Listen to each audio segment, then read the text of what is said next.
time check mga kasoy, 5 PM in the afternoon dito. Nasa Pinas tayo mga kasoy. Sana all. I love you mga kasoy.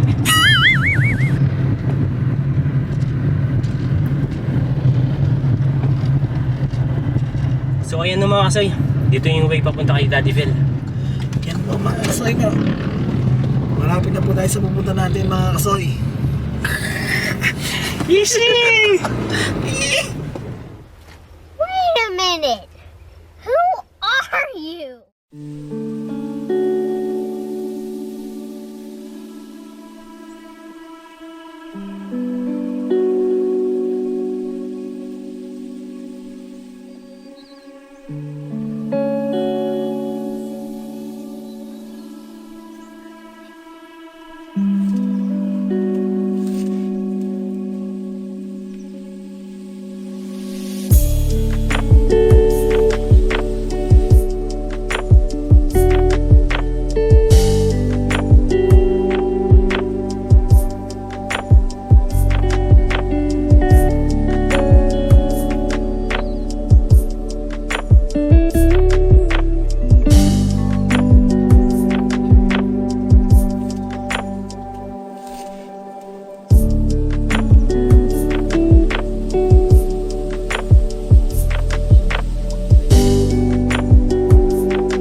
Kasama natin si Brad Meng. Tunay na kaibigan niya mga kasoy.